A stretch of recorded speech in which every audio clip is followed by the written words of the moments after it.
ਅੱਜ ਦਾ ਵਿਸ਼ਾ ਹੈ ਹਾਉ ਮੈਂ ਇੱਕ ਵੱਡਾ ਰੋਗ ਹੈ। ਗੁਰੂ ਘਰ ਵਿੱਚ ਅੰਮ੍ਰਿਤ ਵੇਲੇ ਧੰਨ ਧੰਨ ਸਾਹਿਬ ਸ੍ਰੀ ਗੁਰੂ ਗ੍ਰੰਥ ਸਾਹਿਬ ਮਹਾਰਾਜ ਦੀ ਹਜ਼ੂਰੀ ਵਿੱਚ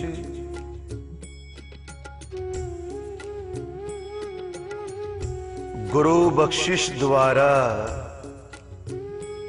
ਗੁਰਬਾਣੀ ਕੀਰਤਨ ਦੀ ਅੰਮ੍ਰਿਤ ਵਰਖਾ ਹੁੰਦੀ ਹੈ, ਜਿਸ ਵਿੱਚ आशा की वार दे कीर्तन ज्ञान द्वारा गुरसिख दी आत्मा भिजदी है।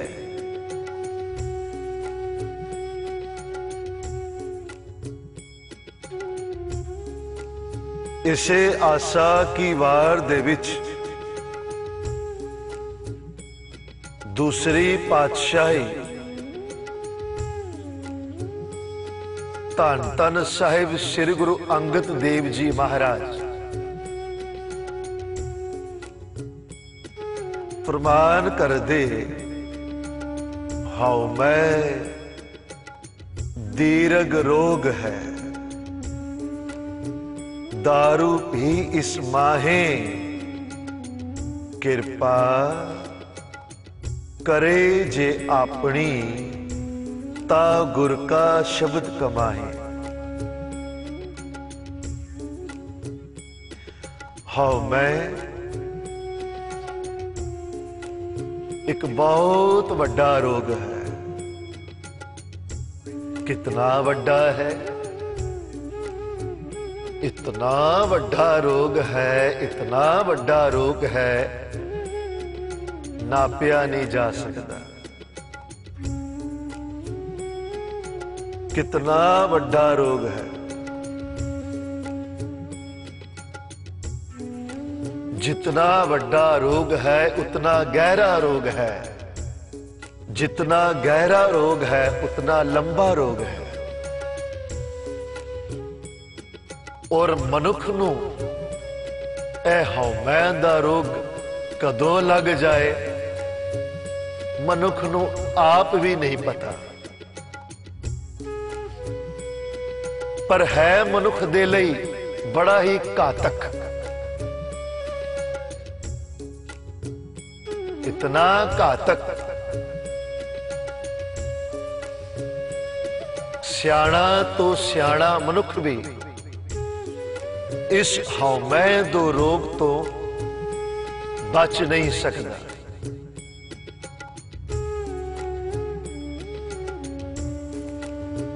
हौमै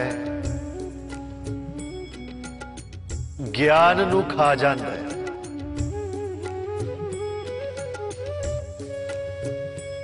हौमै अहंकार। प्यारियो, ये गुरसिख दी शोभा नहीं है। जिन्ना हिरदियां विच ये हौमै या इंज कह लो अहंकार है, उन्हां हिरदियां विच भगती नहीं है।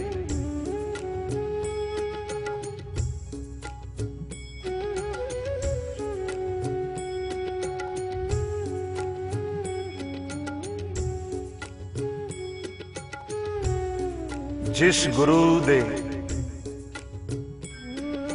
मालिक दे चरना विच असी आवने आ,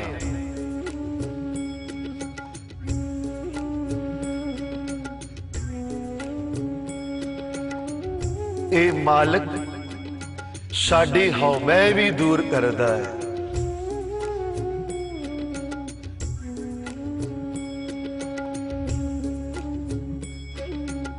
पर जे यही हौमै साडे सिर ते चल के बोले ते मनुख नू अंधा कर देंदी। कितना भी ज्ञानवान होवे मनुख, पर हौमै सिर ते चढ़ के बोली मनुख अन्ना हो जाता। इस दी बहुत वड्डी मिसाल सिख धर्म के इतिहास विच मिलती है। ओ समा जदों दूसरी पातशाही श्री गुरु अंगद देव जी महाराज ने गुरु अमरदास पातशाह नूं गुरियाई दी बख्शिश की। भाव तीसरा गुरु नानक थापिया ते बड़ी दूरों दूरों संगतां तीसरी पातशाही दे दर्शनां लई आउण लग पई। वड्डे वड्डे दीवान सजदे तीसरे गुरु नानक दी एक झलक पाउण वास्ते, चरनां दी छो लैण वास्ते, दर्शन करन वास्ते संगतां दूरों दूरों आण लग पईयां। पर इसे गुरु घर विच दूसरी पातशाही दे साहबजादे भाव सपुत्र भाई दातू जी ने बड़ा ही रोस किया, बड़ा दुख मनाया। क्योंकि अंदर एक हौमै, मैं गुरु दा पुत्र हाँ। जिधर भी असी जावने आ संगतां हाथ जोड़दियां ने, सत्कार करदियां ने, फुल्लां दी बरखा करदियां। ते मन विच ऐसा भरम जाप गया जिवें कोई राजा अपने सुपुत्र राजकुमार नूं गद्दी देंदा है। इसी तरह साडे पिता गुरुदेव गुरु अंगद देव जी महाराज नूं सानू गद्दी बख्शनी चाहिए। पर गुरु दे घर ने सारे संसार नू आ विखाया गुरु एक जोत है, गुरु एक जोत है, गुरु परिवार दा हिस्सा नहीं। तीसरे गुरु नानक दे दर्शन संगतां दूरों दूरों आके कर रही, पर दुख मना रहे ने भाई दातू जी। साडे घर दा सेवादार जल दी सेवा करन वाला अज गुरु बनया बैठा है। हुण उस नूं सिर निवावांगे, उस पासों असीसां मंगांगे। मैंने अन्ना कर दिता।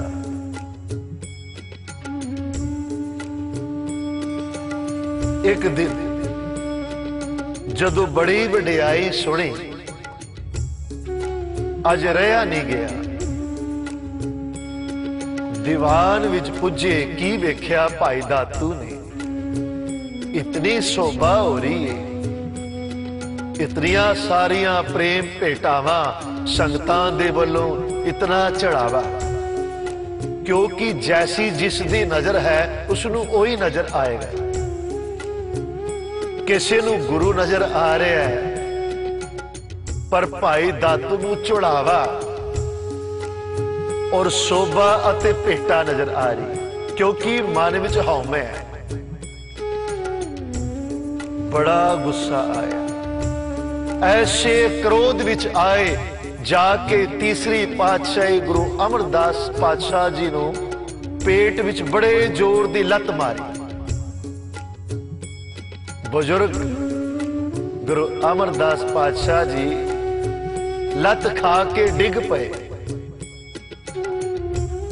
पर झट उठे। आ वेखो निमरता दी पुंज, हाथ जोड़ ले। भाई दातू जी नूं कहण लगे, चंगा होया तुसी मैनूं सजा दित्ती। मैं बुढ़ड़ा, अखां कमजोर, तुसी गुरु घर दे साहिबजादे, मैं आप जी नूं वेख नहीं सकिया। चंगा होया तुसी सजा दित्ती। मैं बुढ़ड़ा, खून घट है, हड्डियां ज्यादा हैं।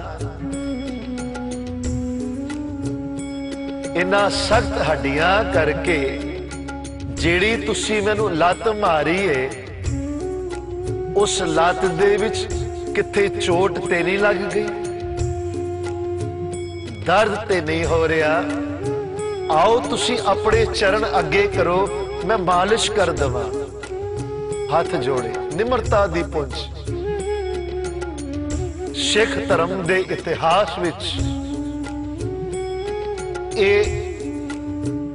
अहंकार और निम्रता दी बहुत वड्डी मिसाल है।